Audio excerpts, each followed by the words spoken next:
Selamat pagi para siswa.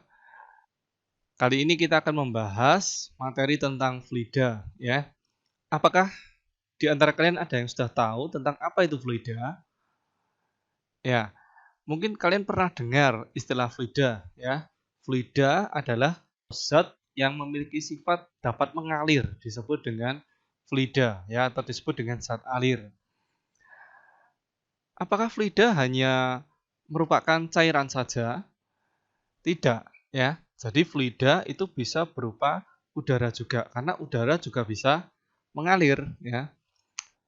Kalian bisa menyiapkan buku kalian halaman 112. Kita akan memulai bahasan kita hari ini tentang fluida. Jika kita bicara tentang fluida, maka kita tidak bisa lepas dari istilah tekanan. Tekanan yang kita kenal ada dua macam. Ada tekanan benda padat, yaitu dirumuskan dengan P sama dengan F per A, kalian sudah tahu ya, di mana F adalah gaya dan A adalah luas penampangnya. Sedangkan tekanan fluida disebut dengan tekanan hidrostatis. Tekanan hidrostatis itu apa? Tekanan yang muncul karena suatu titik berada di dalam fluida pada kedalaman tertentu tentu saja. Sekarang kalian coba perhatikan simulasi berikut ya. Ini adalah simulasi yang saya ambil dari PET. Jadi di sini ada sebuah kolam berisi air yang jumlah airnya bisa ditambah atau bisa dikurangi ya. Kemudian di sini ada tombol untuk mengatur massa jenis dari cairan tersebut ya. Cairannya bisa air yang massa jenisnya 1000 kg per meter kubik, atau diubah menjadi gasolin, atau diubah menjadi madu yang massa jenisnya lebih besar daripada air ya. Di sini ada pengatur gravitasi percepatannya ya. Saya pakai gravitasi bumi 9,8, dan di sini ada manometer ya, manometer untuk menghitung tekanan di sekitar lingkungan ini. Nah, kita akan mencoba menghitung tekanan di dasar kolam ini ya. Kita menghitung tekanan dasar kolam. Ini ketika manometer ada di luar, ada di udara, tekanannya adalah 1 atm ya. Sekitar 100.000 kilo Pascal ya. 100.000 Pascal atau 101,319 kilo Pascal. Nah, di sini kalau saya masukkan ke dalam fluida, kita bisa melihat bahwa tekanannya itu menjadi semakin besar. Kalau tadi di atas sini tekanannya adalah 100 kilopascal, di bawah sini menjadi 115 kilopascal. Untuk air sedalam ini ya. Kemudian kalau saya tambah level airnya, saya tambah isi airnya sehingga permukaannya bertambah, kalian perhatikan besarnya tekanan. Ternyata besarnya tekanan juga bertambah ya. Besarnya tekanan juga bertambah. Itu menunjukkan kalau kedalaman zat cair itu memengaruhi besarnya tekanan hidrostatis ya. Begitu juga kalau saya naikkan manometernya, kalau dia semakin naik, tekanannya semakin berkurang. Tapi kalau dia semakin turun ke dalam air, tekanannya semakin bertambah ya. Nah, sekarang bagaimana kaitannya dengan massa jenis? Dengan massa jenis, kalau kita perbesar massa jenisnya, maka tekanannya juga akan semakin besar ya. Kita bisa lihat massa jenisnya ketika diperbesar, tekanannya semakin besar, warnanya menguning, tekanannya semakin besar, zat cairnya berubah menjadi madu ya. Kemudian kalau tekanannya dikecilkan, kalau massa jenisnya dikecilkan, tekanannya juga semakin kecil ya. Berarti tekanan hidrostatis itu berbanding lurus dengan pertama dengan kedalaman, kedua dengan massa jenis dari cairannya, dari fluidanya ya. Dan juga dengan percepatan gravitasi tempat di mana tekanan tersebut diukur ya. Ketika percepatan gravitasi saya perbesar, maka tekanan juga membesar. Ketika percepatan gravitasi saya kurangi, maka tekanan juga berkurang. Ya. Lalu bagaimana besarnya tekanan fluida di antara dua titik yang berbeda? Kita bisa lihat, misalnya saya ambil satu manometer lagi, saya letakkan di dua titik yang ketinggiannya berbeda. Kita bisa lihat tekanannya berbeda, ya. Yang lebih dalam tekanannya lebih besar. Apakah tekanan ini terpengaruh oleh bentuk dari kolamnya? Kita akan coba. Misalnya saya punya wadah yang bentuknya seperti ini. Yang satu wadah yang luas penambang bawahnya besar, luas penambang atasnya kecil. Satunya luas penambangnya besar, luas bawahnya kecil, ya. Saya isi hingga penuh. Ya. Kemudian kalau saya letakkan manometer di dalamnya, di dasar kolam, di penambang yang besar, dan juga di penambang yang kecil, hasilnya sama. Ya. Hasilnya sama. Tidak peduli ini penambang alasnya besar, yang sebelah kanan penambang alasnya kecil, asal kedalamannya sama, maka hasilnya tekanan akan sama. Ini menunjukkan kalau tekanan hanya dipengaruhi oleh kedalaman saja, tidak oleh luas penambang. Ya. Kita bisa lihat gambar di sini. Di sini ada gambar sebuah kolam. Nah, di kolam ini kita mau menghitung berapa sih tekanan hidrostatis di dasar kolam. Maka tekanan hidrostatis di dasar kolam bisa kita lihat dasar kolam ini ditekan oleh air setinggi H dan juga ditekan oleh udara di luar air, yaitu tekanan atmosfer. Sehingga tekanan total atau tekanan mutlak yang dirasakan oleh dasar kolam adalah P sama dengan P0 dikali P0 ditambah pH.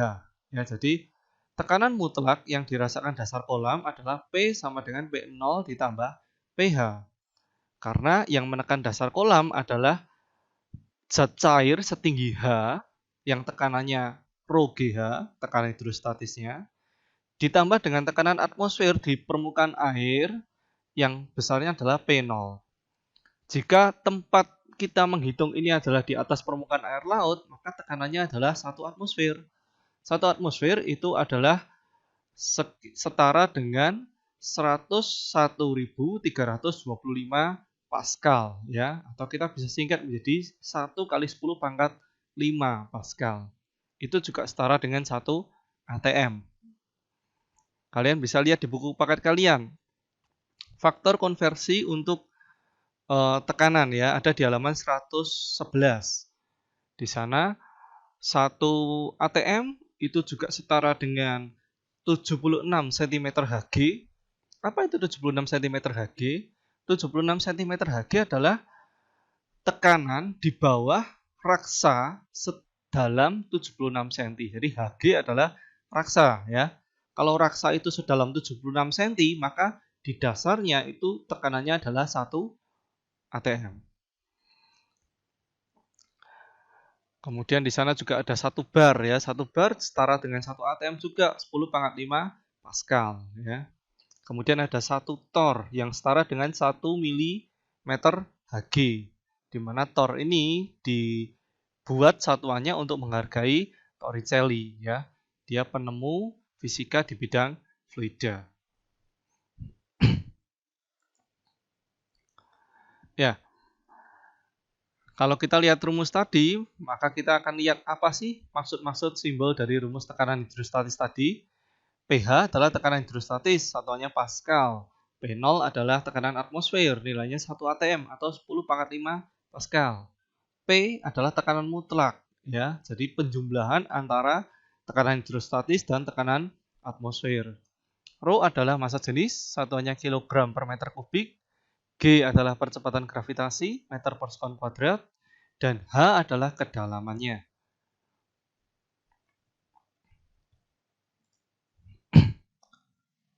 Ya, kita akan mencoba contoh soal berikut tentang tekanan hidrostatis. Fasa memiliki kolam renang di rumahnya. Kedalamannya adalah 1,8 meter. Tekanan udara saat itu adalah 1 atm. Ya. Jika massa jenis air 1000 kg per meter kubik dan gravitasinya 10 meter per sekon, maka tentukan tekanan hidrostatis di dasar kolam. Maksudnya hanya tekanan airnya saja, ya. Yang B, tekanan mutlak di dasar kolam. Jadi tekanan hidrostatis ditambah tekanan atmosfer. Mari kita coba membahas soal ini.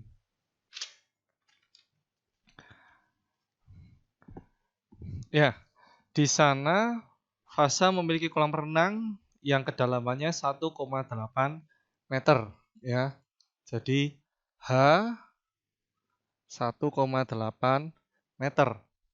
Kemudian tekanan udara luarnya P0-nya 1 atm atau 10⁵ Pascal, ya. Kita bulatkan apa ya? Kemudian massa jenis airnya adalah 1000 kg per meter kubik. Ditanyakan tekanan hidrostatis di dasar kolam dan juga tekanan mutlak di dasar kolam. Tekanan hidrostatis berarti kita hanya menghitung tekanan dari airnya saja, ya. Sehingga pH sama dengan Rho dikali G dikali H. pH-nya, Rho-nya adalah 1000, G-nya 10, kedalamannya 1,8. Kita dapatkan 18.000 Pascal, ya. Kemudian atau 18 kilo Pascal, ya, supaya lebih ringkas. Kemudian yang B, tekanan mutlaknya berarti P sama dengan P0 ditambah pH. P0-nya adalah 100.000 Pascal atau 100 kilo Pascal ditambah 18 kilo Pascal.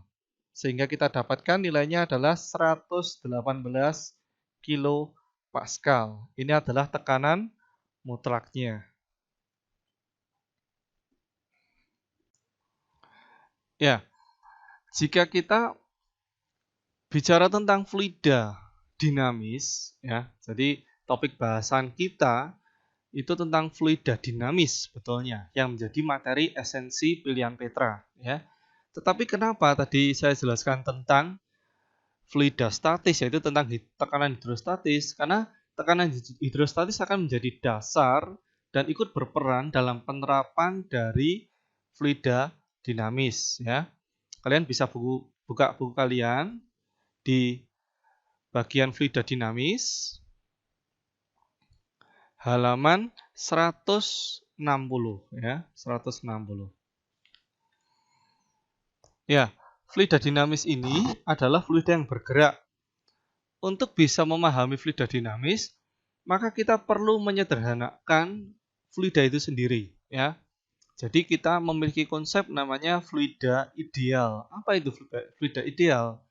Fluida ideal, kalau kalian lihat di halaman 160, adalah aliran fluida yang tidak mengalami gesekan, ya.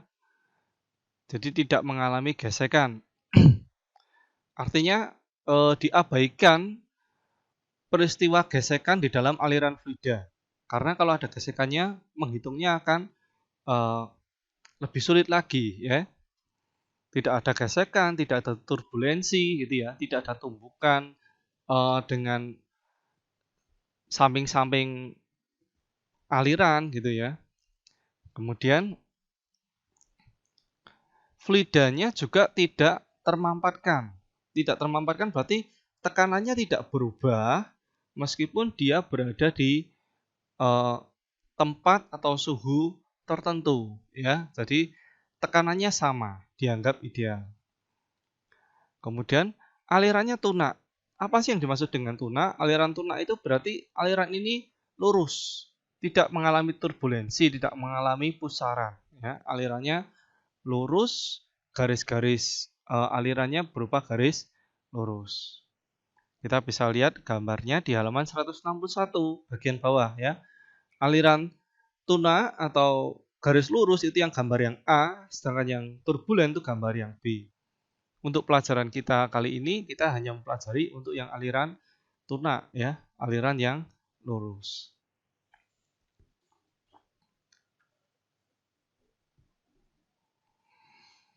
Ya, kemudian kalian bisa buka halaman 162. Di sana ada pengertian dari debit. Debit ini tentu saja bukan debit dari saldo tabunganmu ya, bukan seperti itu. Debit di sini yang dimaksud adalah laju aliran atau volume per waktu dari aliran air. Jadi debit didefinisikan adalah besaran yang menyatakan banyaknya volume air yang mengalir tiap satuan waktu. Jadi dalam 1 detik ada berapa meter kubik sih, ada berapa liter sih air yang mengalir, itu yang disebut dengan debit ya. Kemudian di sini ada perumusannya adalah Q sama dengan V per T, di mana V adalah volume, V besar ya, T adalah waktu. Kenapa harus ditegaskan itu V besar? Karena ada dua simbol V di sini. Yang satu volume V besar dan yang satu adalah laju aliran V kecil. Simbolnya sama-sama V, hati-hati. Kalian harus membedakan cara menuliskannya ya.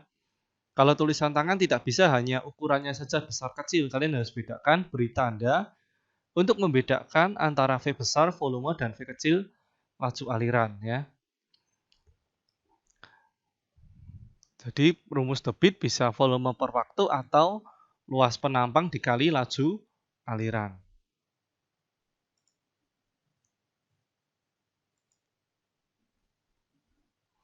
Ya, sekarang kita akan mengenal mengenai asas kontinuitas.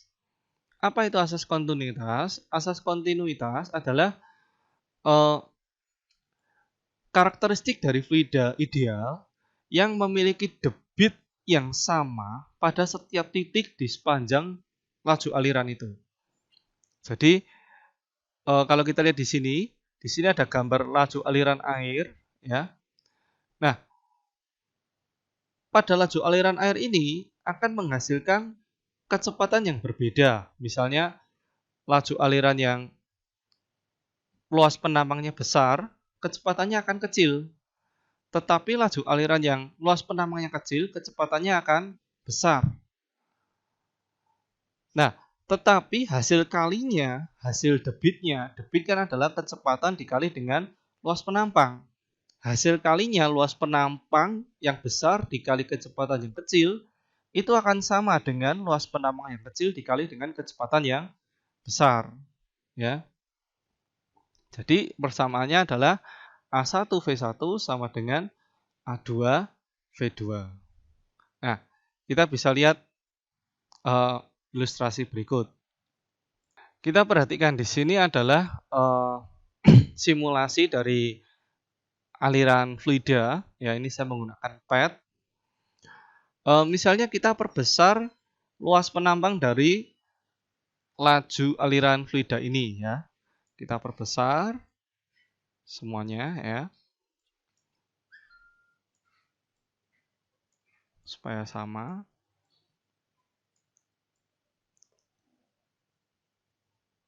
Nah, di sini kita bisa mengukur berapa kecepatan dari laju aliran air ini ya. Kita ukur laju alirannya adalah 0,7 dan ini sama di semua titik ya. Sama di semua titik. Lalu bagaimana jika kita mengubah luas penampang dari aliran air ini? Misalnya yang tengah saya ubah.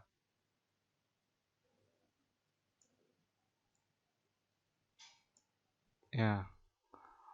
Kita bisa melihat partikel atau molekul air yang melewati luas penampang sempit itu akan bergerak lebih cepat. Kita ukur kecepatannya. Ya, ternyata kecepatannya lebih besar ya. Kalau di luas penambang besar kecepatannya 0,7, di luas penambang yang kecil kecepatannya adalah 6,2.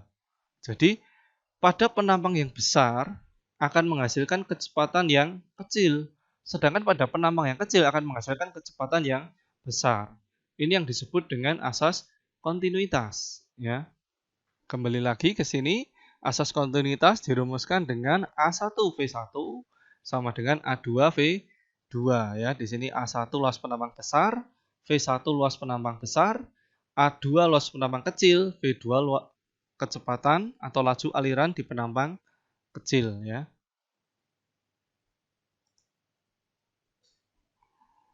Nah, kita akan mencoba mengerjakan contoh soal berikut. Sebuah pipa besar mempunyai luas penambang 6 cm persegi. Ujungnya mempunyai keran dengan luas penambang 2 cm persegi. Kecepatan zat cair yang mengalir pada pipa besar adalah 0,2 meter per sekon. Dalam waktu 10 menit, zat cair yang dikeluarkan dari keran itu berapa banyak? Silahkan kalau kalian mau mencoba dulu mengerjakan, kalian bisa pause video ini untuk terlebih dahulu mencoba mengerjakan contoh soal berikut menggunakan konsep debit dan asas kontinuitas. Contoh 2, pipa besar mempunyai luas penambang 6 cm persegi, kemudian ujungnya mempunyai keran yang luasnya 2 cm persegi. Kecepatan pada pipa besar 0,2 meter per sekon. Jika dalam waktu 10 menit keran itu dinyalakan, maka air yang keluar dari keran itu berapa banyak ya. Nah, kita bisa gambar skemanya ya, kurang lebih ada pipa besar dan pipa kecil. Pipa besar, pipa kecil, misalnya seperti ini ya. Pipa besar, pipa kecil mewakili kerannya misalnya.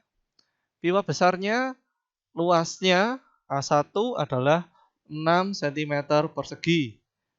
Pipa kecil luasnya A2 adalah 2 cm persegi. Kemudian kecepatan aliran di pipa besar adalah 0,2. Anggap saja V1 0,2 meter per sekon. V2 kita tidak tahu, tapi kita bisa mencarinya menggunakan asas kontinuitas ya. Kalau mau, jadi A1V1 sama dengan A2V2. Kita dapatkan nilai V2-nya. Nah, tapi dalam hal ini kita tidak diminta untuk mencari V2, tetapi kita diminta untuk mencari volume air yang keluar dari saluran air ini. Nah, kita sudah mengetahui pada asas kontinuitas bahwa tiap titik dalam aliran air, jika itu fluida ideal, maka debitnya akan selalu sama. Artinya debit di titik 1 akan sama dengan debit di titik 2. Nah, kita gunakan persamaan debit adalah bisa A kali V, bisa volume dibagi T. Ya. Untuk membedakan antara V kecepatan dan V volume, lebih baik kita tulis seperti ini. Yang V kecepatan V kecil, laju aliran air. Yang V besar, vol, ini adalah volume. Ya. Jadi ini di titik 1, ini titik 2. Nilainya sama debitnya. A1-nya adalah 6 dikali 10 pangkat min 4 dalam meter. Ya. Kemudian V1-nya adalah 0,2. Sama dengan volume yang dicari dibagi waktunya 10 menit. Dalam detik berarti 600 detik. Nah, sehingga kita bisa hitung volumenya. Volumenya adalah 6 kali 10 pangkat min 4 dikali 0,2 dikali 600. Nah, kita dapatkan 72 kali 10 pangkat min 3 meter kubik ya, satuannya dalam meter kubik SI. Kita bisa ubah menjadi liter supaya lebih mudah dibayangkan ya. Kalau 1 liter itu 1 desimeter kubik, berarti kalau dari meter ke desimeter kubik akan dikali 1000 ya, sehingga menjadi 72 liter. Berikutnya kita akan membahas tentang asas Bernoulli ya. Kalian bisa buka buku kalian di halaman 169 ya. Halaman 168, halaman 169 tentang persamaan Bernoulli. Jadi persamaan Bernoulli itu konsepnya halaman 170 ya. Jumlah tekanan, energi kinetik per volume, dan energi potensial per volume adalah sama di sepanjang aliran arus. Maksudnya apa? Kalau kita lihat di sini, tekanan, ini persamaan Bernoulli-nya ya. Tekanan di sini adalah yang saya cetak merah. Nah, ini P. Jadi P1, P2 ini adalah tekanan luar di sepanjang aliran itu, di dua titik yang berbeda. Kemudian, di sini yang saya cetak hijau, energi kinetik per volume itu akan menjadi setengah rho V kuadrat. Tentu kalian sudah tidak asing dengan bentuk persamaan ini ya. Bentuknya mirip dengan energi kinetik setengah mv kuadrat. Tetapi jika dibagi dengan volume, maka dia akan menjadi massa jenis ya. Massa setengah mv kuadrat, massanya dibagi volume, maka menjadi rho ya. Karena di sini kita bicara tentang fluida, maka kita bicara tentang massa jenisnya. Kemudian energi potensial persatuan volume, di sini EP per volume yang saya cetak kuning. Nah, yang ini rho GH. Sama seperti EP MGH, ini diganti rho GH karena masanya dibagi dengan volume ya. Di sini kita bisa lihat P adalah tekanan, V adalah kecepatan aliran fluida, G adalah percepatan gravitasi, H adalah ketinggian pipa dari tanah. Perhatikan, rho GH di sini itu berbeda dengan tekanan hidrostatis pada penjelasan sebelumnya. Kalau tekanan hidrostatis itu tekanan yang muncul karena suatu titik berada di bawah fluida. Jadi kita menghitung kedalaman titik tersebut di dalam fluida. Tetapi kalau energi potensial persatuan volume, maka yang dimaksud bukan kedalamannya, tetapi ketinggiannya. Ketinggian aliran fluida itu diukur dari tanah, karena ini merupakan turunan dari energi potensial. Ya, kita kembali lagi ke simulasi dari fluida mengalir ya.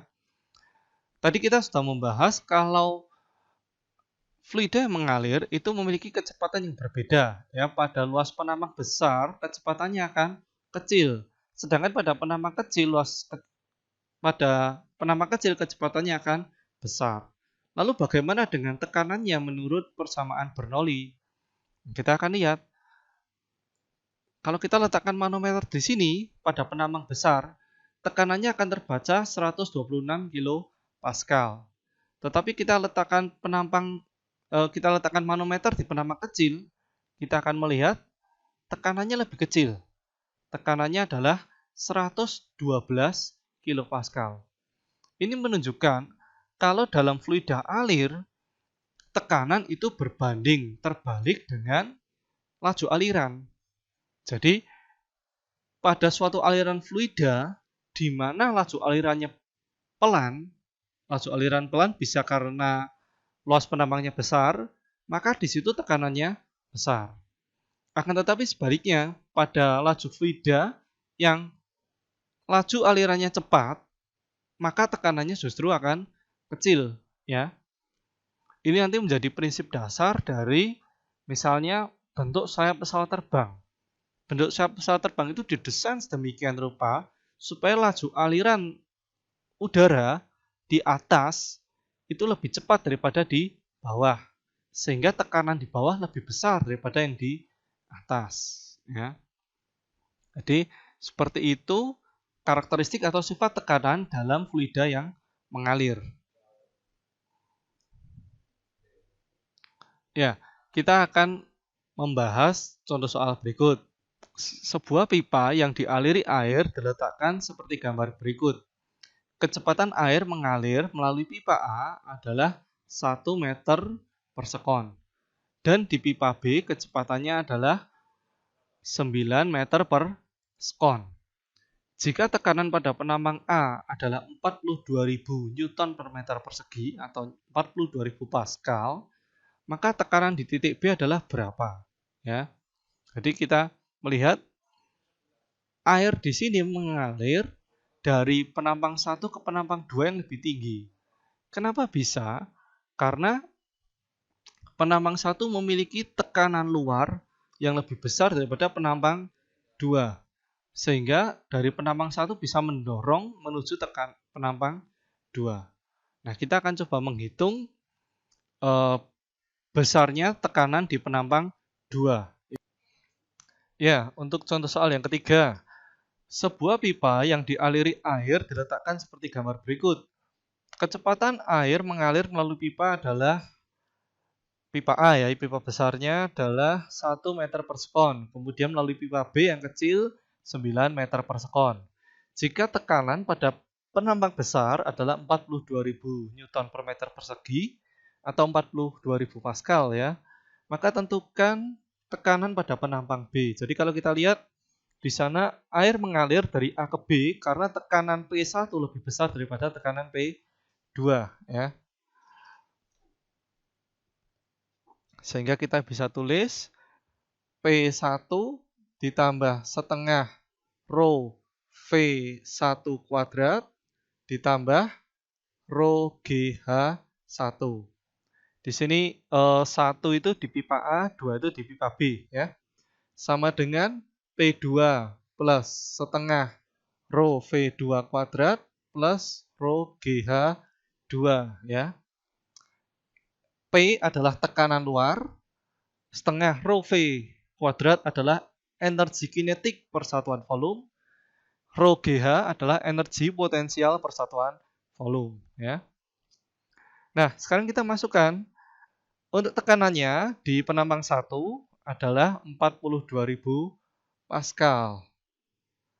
Ditambah setengah kali massa jenis airnya 1000, kemudian kecepatannya adalah 1 kuadrat. 1000 dikali 10. Nah, karena di sana penambang 1 itu alasnya menyentuh tanah, maka dianggap ketinggiannya adalah 0. Karena ingat, ini adalah energi potensial per satuan volume. Jadi yang diukur bukan kedalaman, tetapi ketinggiannya. Ya, sehingga kita bisa tulis 0 sebagai acuannya. Kemudian P2-nya dicari, ditambah setengah kali 1000 kali V2-nya 9 berarti 9 kuadrat ditambah 1000 kali 10 kali H2-nya adalah 10 cm. 10 cm dalam meter berarti 0,1. Kita selesaikan hitungannya. Berarti 42.000 ditambah, ini berarti 1000 bagi 2 ya, 500. Ini dikali 0, berarti hasilnya 0, sama dengan P2 ditambah 81.000 bagi 2. Ya. 81.000 bagi 2 berarti 40.500 ditambah dengan ini 1000. Ya. Ya, mungkin supaya mudah dilihat yang ini saya bentuk dalam ribuan saja. Jadi 42.000, ini 500. Ya. Sehingga kita bisa lihat P2 adalah yang sebelah kiri dikurangi sebelah kanan, ya kan? Ini 42.500 dikurangi 41.500. Sehingga hasilnya adalah 1000 Pascal, ya. Seperti itu pembahasan tentang fluida. Untuk selanjutnya, kalian bisa mencoba untuk latihan soal ya, dan di pertemuan selanjutnya kita akan membahas tentang aplikasi dari hukum Bernoulli.